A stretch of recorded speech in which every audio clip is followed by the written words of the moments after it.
అంశాన్ని వినబోతున్నాం. దయచేసి ఒకసారి అందరూ చూడండి. ఈరోజు మనం వినబోయే అంశం,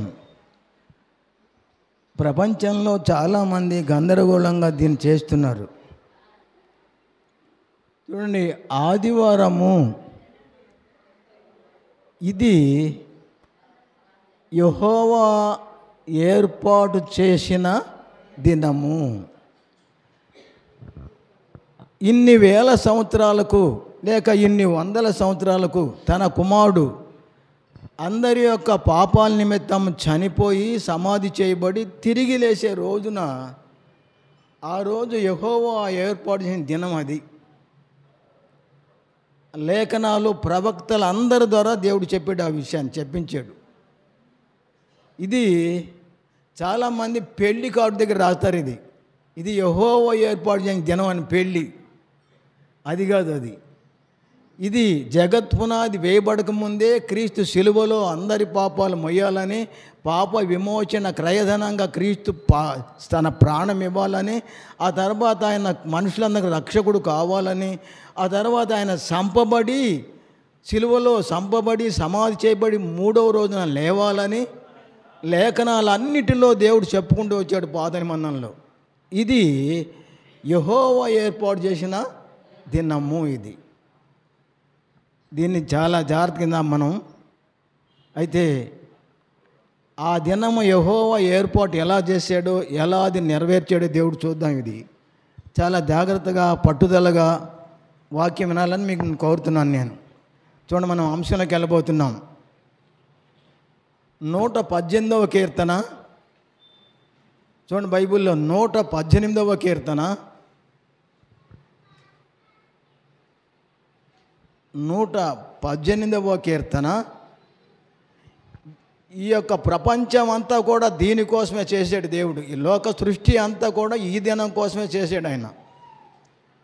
చూడండి, 118వ కీర్తన 22వ వచనం నుంచి చదువుతున్నాను. ఇల్లు కట్టువారు నిషేధించిన రాయి మూలకు తలరాయను. అంటే ఇల్లు కట్టువారు నిషేధించిన రాయి. చూడండి, టాపీ మీద చూడండి, మీరు ఇల్లు కట్టేవారు నిషేధం అంటే పక్కన ఆ రాతికి ఎక్కువ ఉంటుందని టాపీతో తెగ్గొడతాడు. ఇల్లు కట్టువారైనటువంటి వారు నిషేధించారు, ఇన్ని అలా తీసేశారు. ఇల్లు కట్టాల్సిన వాళ్ళు ఇల్లు చూడు, ఇల్లు కట్టు ఇక్కడ ఏమన్నా, ఇల్లు కట్టువారు నిషేధించిన రాయి మూలకు తలరాయి అయింది. తీసేసిన రాయే మూలకు తలరాయి అయింది. అది యెహోవా వలన కలిగినది. అది మన కన్నులకు ఆశ్చర్యము. ఇది యెహోవా ఏర్పాటు చేసిన దినము. ఇది అంశం. ఇది యెహోవా ఏర్పాటు చేసిన పెళ్లి దినం కాదు, అది సమాధి నుంచి లేచే దినం. క్రీస్తు లేచే రోజున ఆ దినాన్ని ఏర్పాటు చేశాడు దేవుడు. అందుకని ప్రపంచం అంతా కూడా ఆదివారం సెలవు. క్రీస్తు శకం ఇది. చూడు, ఇక్కడ ఏమున్నాడు, ఇంక బాగా గుర్తుంచుకోండి. 24 వచనం. ఇది యెహోవా ఏర్పాటు చేసిన దినము, దీని యందు మనము ఉత్సహించి సంతోషించెదము. చూసావా, ఇది యెహోవా ఏర్పాటు చేసిన దినము, దీని యందు మనము ఉత్సహించి సంతోషించెదము. ఈ దినం అందు మనం సంతోషించి ఉత్సాహించే రోజు. అన్ని వారాల లాంటి వారం కాదు ఆదివారం అంటే. చాలామంది అజాగ్రత్తగా ఉంటారు. ఆదివారం అంటే అది ప్రభు దినము, ప్రభు సమాధిని తిరిగి లేచే రోజు. ఇది యెహోవా ఏర్పాటు చేసాడు ఆయన పుట్టకముందే. కనుక ఈ దినాన్ని ప్రాముఖ్యంగా మనం, ఈ దినాన్ని అన్ని విషయాల్లో అప్రమత్తంగా ఉండాలి. ఈ దినమంతా ప్రభువుకు మనం ఆరాధనలో నిమగ్నమై శిలువ మరణాన్ని జ్ఞాపకం చేసుకుంటూ శరీర రక్తాలు తీసుకోవాలి. ఈ యొక్క విషయాన్ని క్రీస్తు రాగాల్ని వాళ్ళకి మత నాయకులకు బోధించాడు ఆయన. మీరు నన్ను గూర్చిన మాటలు చదవలేదా అని అడిగాడు. చూడండి, ఏ మాటలు అడిగాడు. ఇక్కడ 118వ కీర్తనలో ఉన్న మాటలే అడిగాడు. ఇప్పుడు వాళ్ళని చూడండి. మత్తయి సువార్త చాలా క్రిటికల్ అంశం ఇది, చాలా ప్రాముఖ్యమైన చరిత్రాత్మక అంశం ఇది. మత్తయి సువార్త 21వ అధ్యాయము మత్తయి సువార్త 21వ అధ్యాయము చూడండి, 21వ అధ్యాయము 42, 43 వచనాలు చదువుకుందాం. మత్తయి సువార్త 21వ అధ్యాయము 42, 43 వచనాలు యేసు ప్రభు చెప్పాడు. చూడండి వాళ్ళకి, వాళ్ళకి ఏం చెప్పాడు, ఆయన సొంత జనులకు చెప్పాడు ఈ మాటలు. మరియు యేసు వారిని చూసి, ఇల్లు కట్టువారు నిషేధించిన రాయి మూలకు తలరాయి ఆయను, ఇది ప్రభువు వలన కలిగెను, ఇది మన కన్నులకు ఆశ్చర్యము అను మాట మీరు లేఖనములో ఎన్నడూ చదవలేదా? పాత నిబంధనలు నన్ను గురించి మీరు చదవలేదా? ఏమన్నాడు యేసుప్రభు వారు అంటే, ఆయన తిరస్కరిస్తున్నారు వీళ్ళు, అందుకని వాళ్ళతో ఏమన్నాడు ఆయన, మళ్ళీ చదువుతున్నా. మరియు యేసు వారిని చూసి, ఇల్లు కట్టువారు నిషేధించిన రాయి మూలకు తలరాయి ఆయను, ఇది ప్రభువు వలన కలిగెను, ఇది మన కన్నులకు ఆశ్చర్యము అను మాట మీరు లేఖనములను ఎన్నడూ చదవలేదా? అందుకని మీరు దాన్ని గ్రహించరు గనక చూడు, దేవుని రాజ్యం మీ దగ్గర నుంచి తీసేస్తున్నాను. చూడండి 44 ఏమన్నాడు, అందుకు చూడు ఏమన్నాడు యేసుప్రభు వారు, మరియు ఈ రాతి మీద పడువాడు తునకలైపోవును, మరియు ఈ రాతి మీద పడువాడు తునకలైపోవును, కానీ అది ఎవని మీద పడునో అది వాని నలిచేయును. ప్రధాన యాజకుడు పరిసయ్యులను ఆయన చెప్పిన ఉపమానమును విని తమ్మును గూర్చి చెప్పినని గ్రహించి తమ్మును పట్టుకున్న ప్రయత్నం చేసిరి. అంటే ఈ విషయాన్ని వాళ్ళు జీర్ణించుకోలేకపోయారు. ఇప్పుడు యేసుప్రభుని పట్టుకోవాలని, ఆయన్ని గట్టిగా చంపాలని పట్టుబడుతున్నారు దీనికోసం వాళ్ళు. మళ్ళీ ఈ విషయాన్ని మార్కు చెప్పాడు. చూడండి, మార్కు సువార్త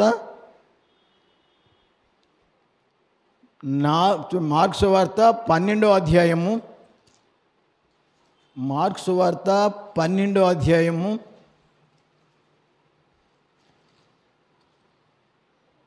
10, 11 వచనాలు చూడండి. 12వ అధ్యాయం 10, 11 వచనాలు. ఇల్లు కట్టువారు నిషేధించిన రాయి మూలకు తలరాయి ఆయను, ఇది ప్రభువు వలనే కలిగెను, ఇది మన కన్నులకు ఆశ్చర్యము అను లేఖనము మీరు చదవలేదా అని అడుగగా, తమ్మును గూర్చే ఉపమానం చెప్పిన వారు గ్రహించి ఆయనను పట్టుకొనుటకు సమయం చూస్తుండ్రి. మీరు ఈ మాటలు చదవలేదా? ఇల్లు కట్టువారు నిషేధించిన రాయి తలకు మూలరాయి అయింది, ఇది ప్రభువు వలన కలిగినది అని మీరు ఆ మాట ఎన్నడూ కూడా లేఖనాలను చదవలేదా? ఇదే మాటను మళ్ళా పేతురు చెప్పాడు. చూడండి, అపోస్తుల కార్యాలు 4వ అధ్యాయము, అపోస్తుల కార్యాలు 4వ అధ్యాయము చూడండి. ఒకే మాటను మీకు ఎన్ని చోట్ల చూపుతానికి చాలా చోట్ల ఉంది, కానీ కొన్ని చోట్ల ముఖ్యమైన చూపుతాను మీకు నేను. 4వ అధ్యాయము 11వ వచనం చదువుతున్నాను. 4:11 వచనం. ఇల్లు కట్టువారైన మీరు తృణీకరించిన రాయి ఆయనే, క్రీస్తే. ఇక్కడ చెప్పేసాడు మరమంత. చూడండి పౌలు, పేతురు, ఇల్లు కట్టువారైన మీరు తృణీకరించిన రాయి ఆయనే, ఆ రాయి మూలకు తలరాయను, మరి ఎవరి వలన రక్షణ కలుగదు? ఈ నామమునే మనము రక్షణ పొందవలను, కానీ ఆకాశము క్రింద మనుషులలో ఇయ్యబడిన మరి ఏ నామమున రక్షణ పొందలేము అనేను. చూసేవా, ఎన్ని చోట్ల చెప్పేది ఇది యెహోవా ఏర్పాటు చేసిన దినమని. ఇక ఈ విషయం గుర్తుంచుకోండి, వీళ్ళకి అర్థం అవటానికి మళ్ళా పేతురు మళ్ళా చెప్పాడు. ఈ విషయాన్ని సంఘస్థాపన రోజు చెప్పాడు ప్రసంగం, అదంతా నేను చెప్పడం లేదు. సంఘస్థాపన అయిపోయిన తర్వాత 3వ అధ్యాయంలో కుంటివాణ్ణి బాగు చేసినప్పుడు వాళ్ళందరూ గుంపులుగా కూడి వచ్చినప్పుడు వాళ్ళతో చాలా విషయాలు చూడు పేతురు ఏమని చెప్పాడు. చూడండి, అదే విషయాన్ని మళ్ళీ చెప్పబోతున్నారు. చూడండి, అపోస్తుల కార్యాలు 3వ అధ్యాయము 17-18 వచనాలు. సహోదరులారా, మీరును మీ అధికారులను తెలియక చేసిరని నాకు తెలియను. క్రీస్తును తెలియక మీరు సిలువేశారని నాకు తెలుసు. అంటే లేఖనాలు చెప్పాడు కదా, ఇల్లు కట్టి నిషేధించిన రాయి మూలకు తలరాయి అయిద్దని. వాళ్ళందరూ నిషేధించారు. అందరూ కూడా మొత్తం మతాధిపతులు, పరిసయ్యులు, శంకరులు అందరూ కూడా క్రీస్తుని దూషించారు, అవమానపరిచారు, ఆయన్ని నిషేధించారు. అందుకు చూడు ఏమన్నాడు ఇక్కడ పేతురు, సహోదరులారా, మీరును మీ అధికారులను తెలియక చేసిరని తెలియను. అయితే దేవుడు తన క్రీస్తు శ్రమపడునని సమస్త ప్రవక్తల నోట ముందుగా ప్రచురపరిచిన విషయములు ఎలాగూ నెరవేర్చెను. అయితే మీరు తెలియక చేశారు. తన కుమారుడైన క్రీస్తు శ్రమపడతాడని అనేక మంది ప్రవక్తల ద్వారా చెప్పిన విషయాల్ని ఈ రీతిగా మీరు నెరవేర్చారు. మళ్ళీ అంతకుముందు ఉన్నాడు కదా ఒక మాట 15 వచనంలో, మీరు జీవాధిపతిని చంపారు. చూడు 15 వచనంలో, మీరు జీవాధిపతిని చంపితిరి కానీ దేవుడు చూడేమన్నాడు, మీరు జీవాధిపతిని చంపితిరి కానీ దేవుడు ఆయనను మృతుల్లోండి లేపెను, అందుకు మేము సాక్షులము.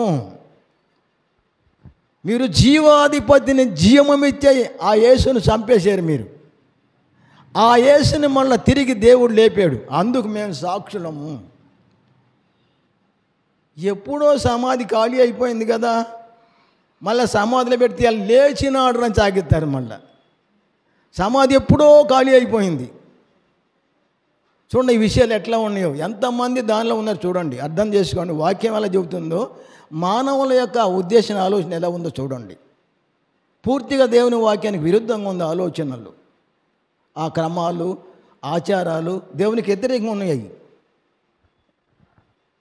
చూడు మళ్ళా అపోస్తుల కార్యాలు అదే 3వ అధ్యాయం 22 నుంచి చదువుతున్నా చూడండి. 22 నుంచి, మోసే ఇట్లనెను, పేతురు చెప్తున్నాడు, మోసే ఇట్లనెను, ప్రభువైన దేవుడు నా వంటి ఒక ప్రవక్తను మీ సహోదరులో నుండి మీ కొరకు పుట్టించును.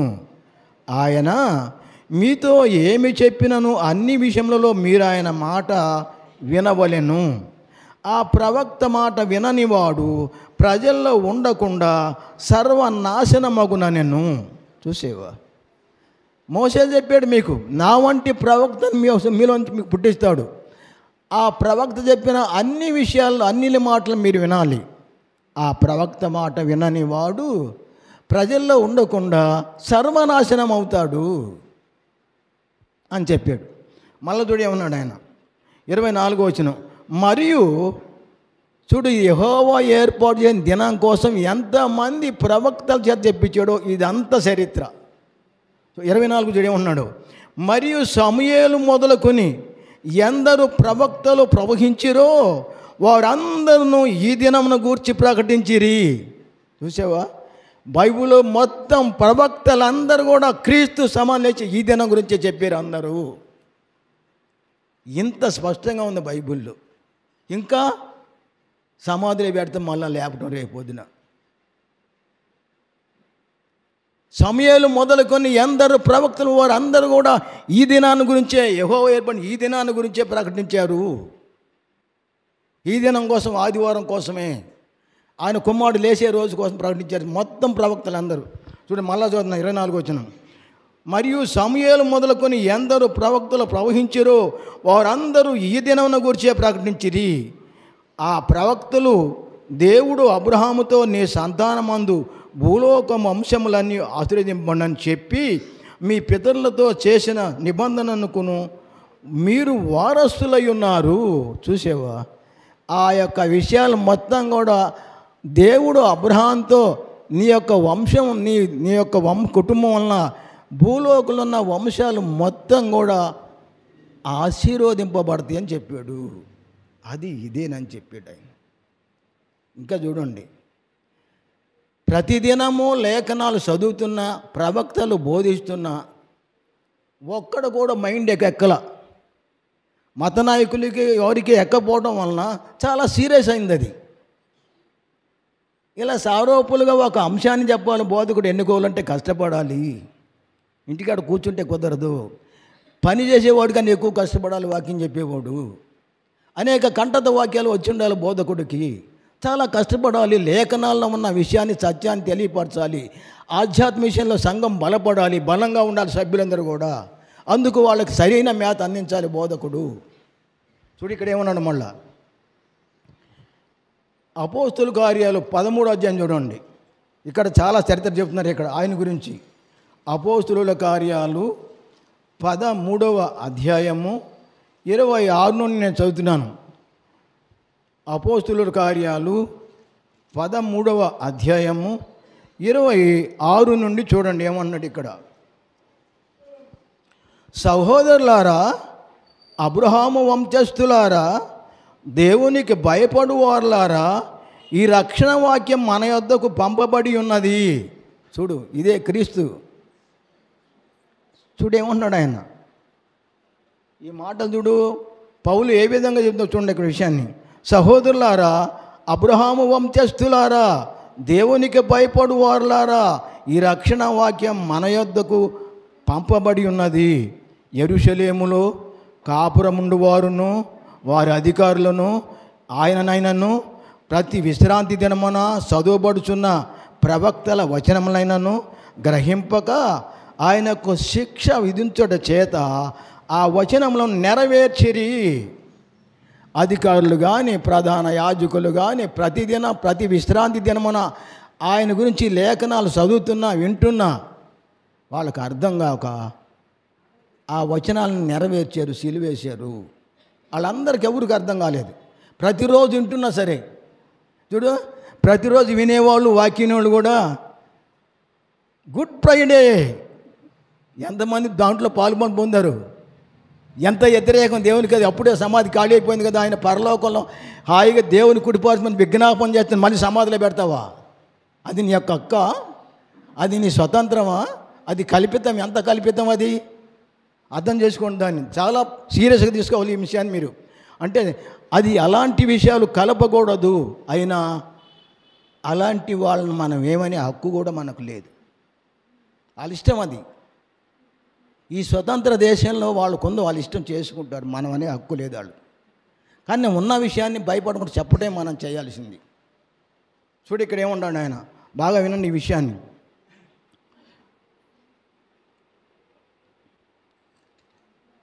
పౌలు వాళ్ళతో ఈ విషయాన్ని పూర్తిగా వివరించి చెబుతున్నాడు. 28వ వచనం చూడండి. ఆయన యందు మరణమునకు తగిన హేతువేమీ కనబడకపోయినను ఆయనను చంపించవలనని వారు పిలాతును వేడుకొండ్రి. వారు ఆయనను గూర్చి వ్రాయబడినవన్నీ నెరవేర్చిన తర్వాత ఆయనను మ్రాను మీద నుండి దింపి సమాధిలో పెట్టిరి. అయితే దేవుడు మృతుల్లో ఉండి ఆయనను లేపాను. ఆయన గలిలయ నుండి యెరూషలేము వరకు తనతో కూడా వచ్చిన వారికి అనేక దినములు కనబడెను. వారు ఇప్పుడు మన మధ్యన ఆయనకు సాక్షులై ఉన్నారు.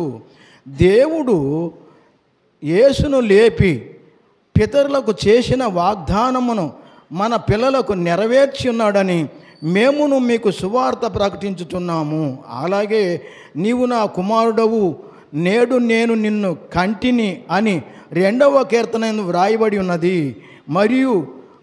మరియు ఇక కుళ్ళు పట్టకుండా ఆయనను మృతుల్లో ఉండి లేచుటమును బట్టి చూడు, ఆయన కుళ్ళు పట్టలేదు యేసుప్రభు వారు. ఆయన కుళ్ళు పట్టకుండా ఆయనను మృతుల్లో ఉండి లేపుటను బట్టి దావీదుకు అనుగ్రహించిన పవిత్రమైన వరములను గూర్చి మీకు అనుగ్రహించుతాను అని అవి నమ్మకములైనవి అని చెప్పాను.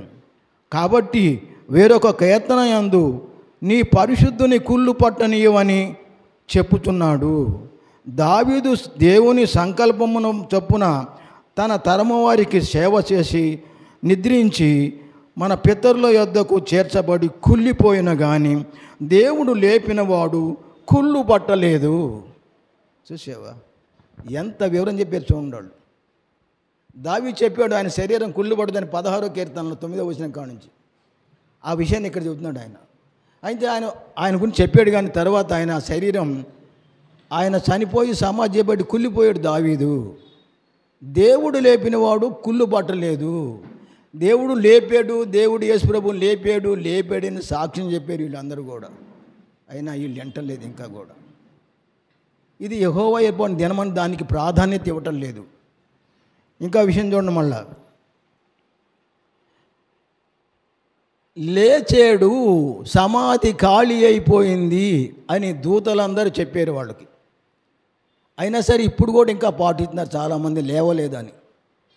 మత్తయి సువార్త 28వ అధ్యాయము చూడండి, మొదటి వచనం. మత్తయి సువార్త 28వ అధ్యాయము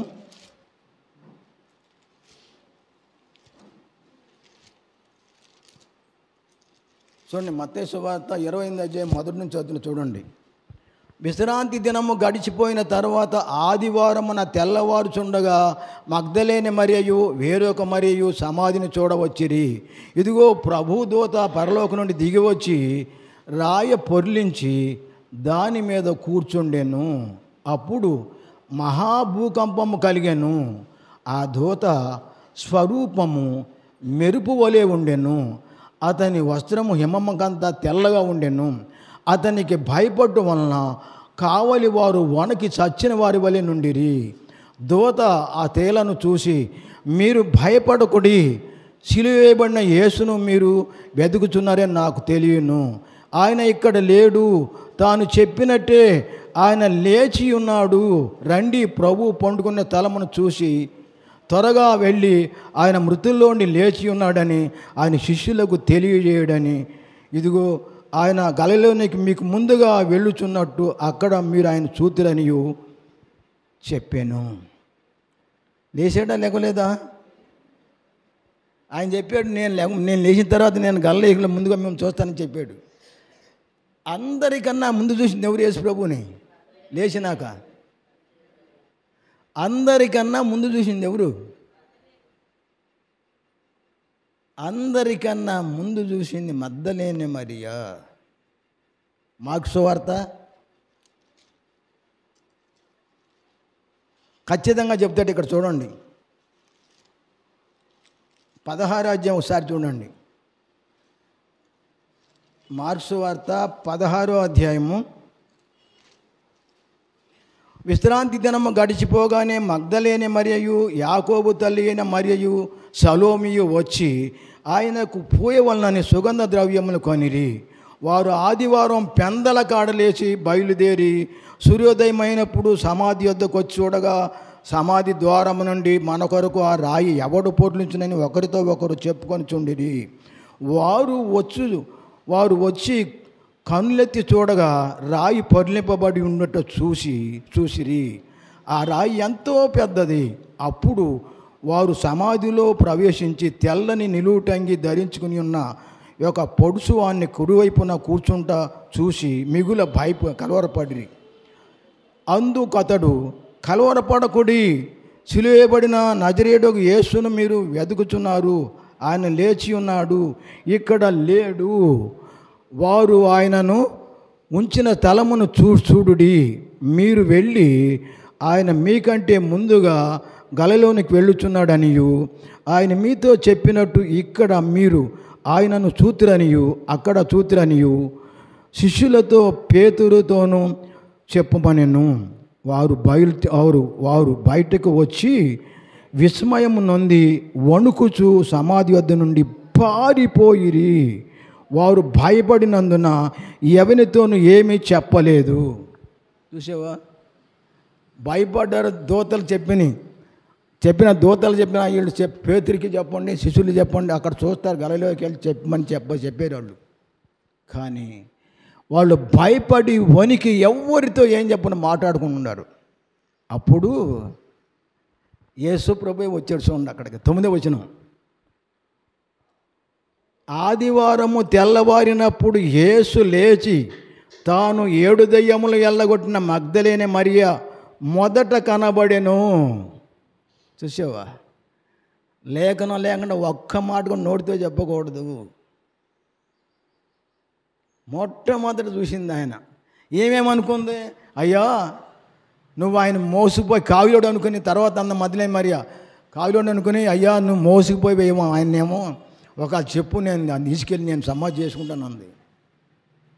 అంతలోకి ఈయన బలచుడు ఏమని చూడు, 9వ వచనం బాగా చూడండి. 9వ వచనంలో, ఆదివారం తెల్లవారినప్పుడు యేసు లేచి తాను 7 దయ్యములను ఎల్లగొట్టిన మగ్దలేనే మరియకు మొదట కనబడెను.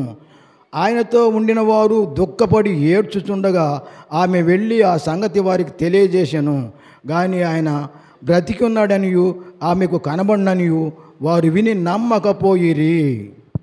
చూసేవా, అప్పుడు కూడా నమ్మలాళ్ళు, ఇప్పుడు కూడా నమ్మలాళ్ళు ఉన్నారు. అందుకని మళ్ళీ చేస్తున్నారు. అవి యేసుప్రభు లేచాడు. ఇప్పుడు చూడండి లూకాసు వార్త. లూకాసుడు ఏం చెప్పాడు? 24వ అధ్యాయం. ఎంతమంది చెప్పారు చూడండి లేచాడని. లూకాసు వార్త 24వ అధ్యాయం మొదట చూడండి. 24వ అధ్యాయము మొదటి నుంచి. ఆదివారము తెల్లవారుచుండగా ఆ స్త్రీలు తాము సిద్ధపడిన సుగంధ ద్రవ్యమును తీసుకుని సమాధి యొద్దకు వచ్చి సమాధి ముందర ఉండిన రాయి దొర్లింపబడి ఉంట చూసి లోపలికి వెళ్ళిరి. కానీ ప్రభు అయిన యేసు దేహము వారికి కనబడలేదు. ఇందును గూర్చి వారికి ఏమీ తోచక ఉండగా ప్రకాశమానమైన వస్త్రం ధరించిన 2 మనుషులు వారి వద్ద నిలుచుబడిరి. వారు భయపడి ముఖం నేల మోపి ఉండగా, మీరు సజీవుడైన వారిని మీరు ఎందుకు వెతుకుచున్నారు? సజీవుడైన వారిని మీరు ఎందుకు మృతుల్లో ఎదుగుతున్నారు? లేచేడే లేకలేదా? దూతలు చెప్పారో లేదా? మీరు సజీవుడైన వారిని ఎందుకు వెతుకుతున్నారు మృతుల్లో? మీరు ఇంకా సమాధిలో లేడు. ఆయన సమాధి ఖాళీ అయిపోయింది. ప్రపంచ దేశం అంతట్లో ఎన్నో వందల మంది, కోట్లలో వందలో క్రీస్తు సమాధి ఒక్కటి ఖాళీ అయింది. ఏ సమాధి ఖాళీ కాలేదు. ఆయన సమాధిని ఓడించాడు, తిరిగి లేచాడు. మళ్ళీ లేచాడు ఆయన. ఇంకా విషయం చూడండి, మీరు బాగా అర్థం చేసుకోండి. ఇది చాలా ప్రాముఖ్యమైనది ఈ ప్రభుదినం అనేది. దీన్ని పూర్తిగా నేను అంతా చెప్పకపోవచ్చు, కొంత భాగం చూద్దాం. చూడండి, మీరు నాతో సహకరించండి. ఇప్పుడు ఈ యొక్క విషయాన్ని యేసుప్రభు వారు శిష్యులతో చెప్పాడు. ఈ విషయాన్ని చనిపోకముందే చెప్పాడు ఆయన. ఏమని చెప్పాడంటే, నేను పాపిష్టి మనుషులకు అప్పగింపబడతాను, తర్వాత నన్ను చంపుతారు, నేను తిరిగి 3వ రోజు లేస్తాను. ఇక్కడ ఈ విషయం చూడండి. మత్తయి సువార్త 16వ అధ్యాయము 21 నుంచి. ఈరోజు మనం వాక్యపాఠనం అదే. మత్తయి సువార్త 16వ అధ్యాయము 21 నుండి 16:21 నుంచి చూడండి ఏమన్నాడు.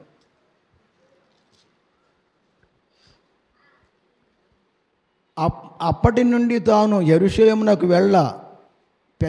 వెళ్ళి పెద్దల చేతను ప్రధాన యాజకుల చేతను శాస్త్రుల చేతను అనేక హింసలు పొంది చంపబడి 3వ దినం లేచుట అగత్యమని యేసు తన శిష్యులకు మొదలుపెట్టగా, పేతురు ఆయన చేయి పట్టుకుని, ప్రభువా, అది నీకు దూరమగునుగాక, అది నీకెన్నడను కలుగదని ఆయనను గద్దింపసాగాను.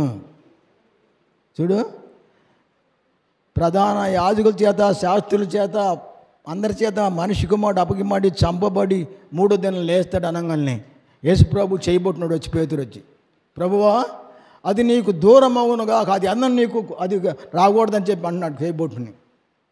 అప్పుడు యేసుప్రభు వారు, అంతకుముందు పేతురు నువ్వు ధన్యుడు అని చెప్పాడు ఇదే అధ్యాయంలో. ఇప్పుడు అన్నాడు యేసుప్రభు వారు, సాతానా, పేతురుని అన్నాడు, సాతానా, నా వెనుకకు పో. అంటే నువ్వు సిలువ వేయబడి వద్దంటున్నావు నువ్వు. అంటే సాతాను యొక్క చెప్తున్న ఆలోచన ఆయనకి, అది నీకు దూరం అవ్వాలని. ఆయన వచ్చింది అందుకోసం కదా.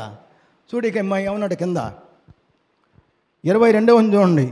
అతని చేయి పట్టుకుని, ప్రభు, అది నీకు దూరమగును గాక, నీకెన్నడను కలుగదని ఆయనను గద్దింపసాగాను. అయితే ఆయనను పేతురును వైపు తిరిగి, చూడు, సంభాషణ టాపి అలా కాకుండా పేతురు వైపు తిరిగాడు. మళ్ళీ ప్రభు ఇటు తిరిగి, సాతానా, ఖచ్చితంగా ఆ విషయం కూడా రాశాడు ఆయన. పేతురు వైపు తిరిగాడు మాట్లాడతాను చెప్పడానికి ఆ విషయం. పేతురు వైపు తిరిగి చూడు ఆయన ఏమన్నాడు. అయితే ఆయన పేతురు వైపు తిరిగి, సాతానా, నా వెనుకకు పొమ్ము, నీవు మనుషుల సంగతులనే తలంచున్నావు కానీ దేవుని సంగతులు తలంపుకు ఉన్నావు అని పేతురుతో చెప్పాను.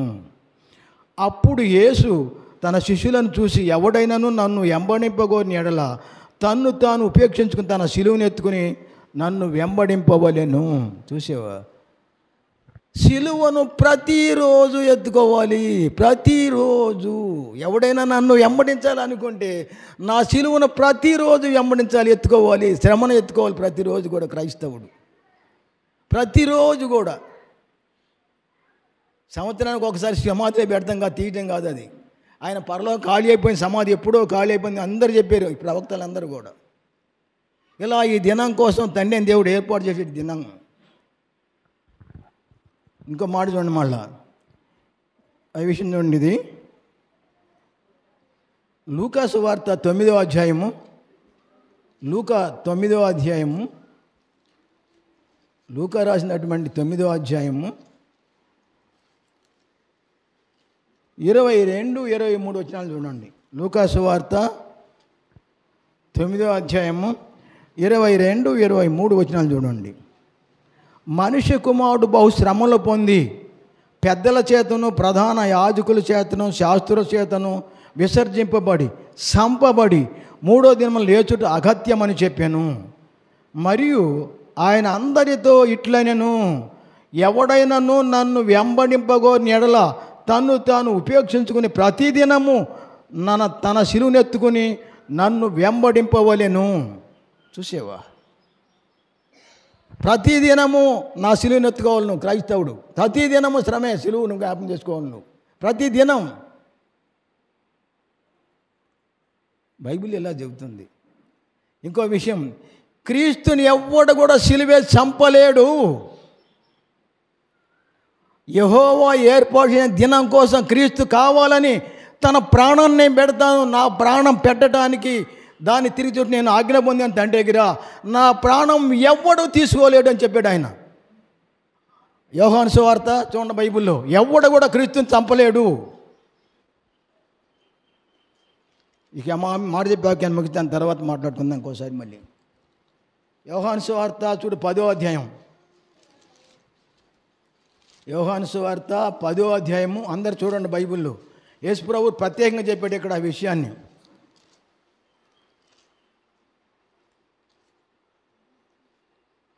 10వ అధ్యాయము, యోహాను సువార్త 10వ అధ్యాయము.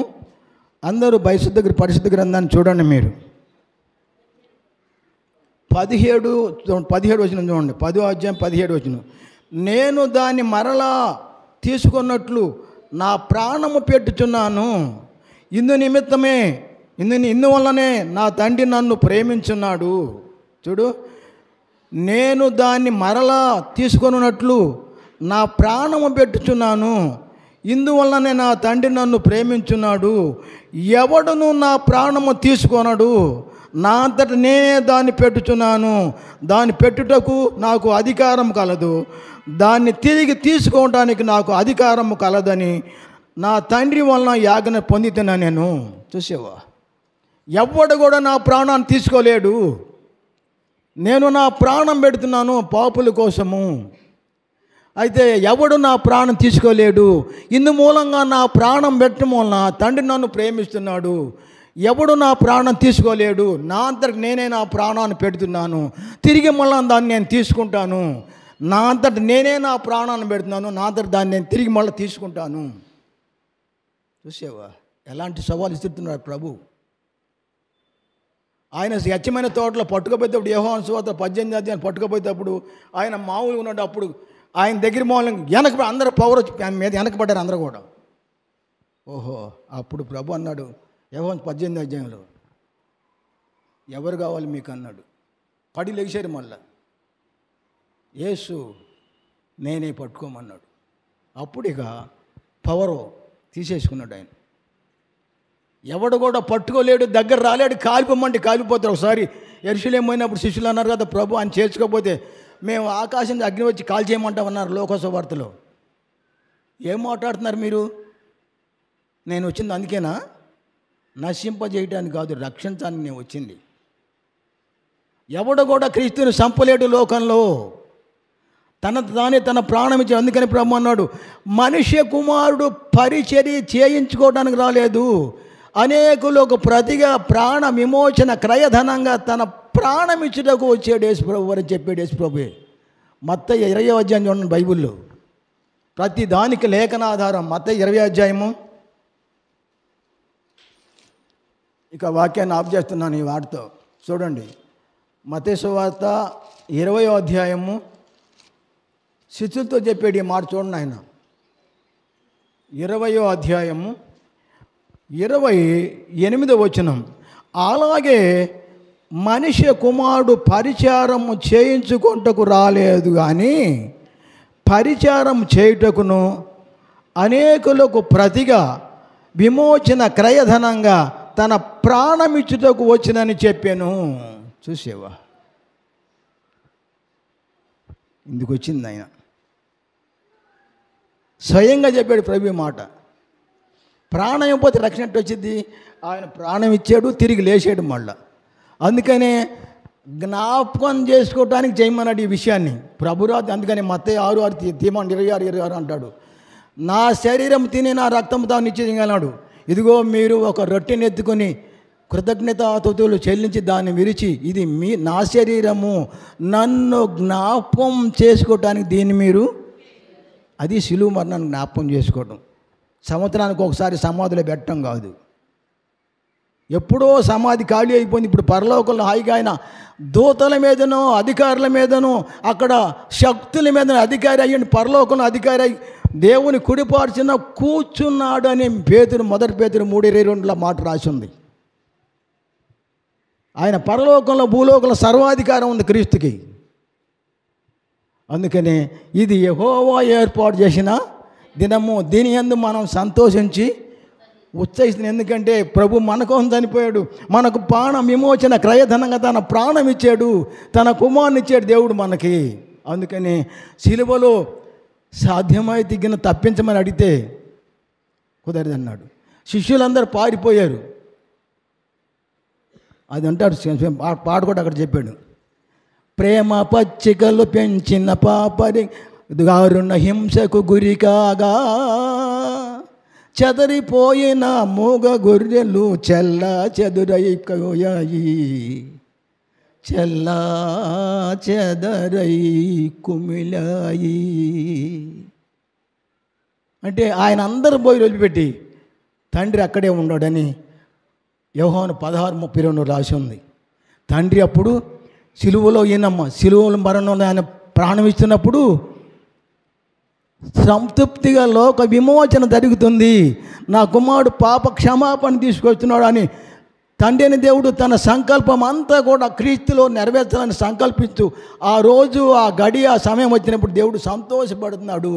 నా కుమారుడు అనేకుల పాపలను భరించుచు తనకున్న అనుభవం చేత అనేకులను విమోచిస్తున్నాడు. తను హింసించు వారిని తండ్రి వీరేమి వీరిని క్షమించమని విజ్ఞాపన చేశాడని 53 యెషయా గ్రంథం రాసింది అంతా కూడా. కనుక ఇది యెహోవా ఏర్పాటు చేసిన దినం ఇది. ఈ దినానికి చాలా విలువ ఇవ్వాలి మనం.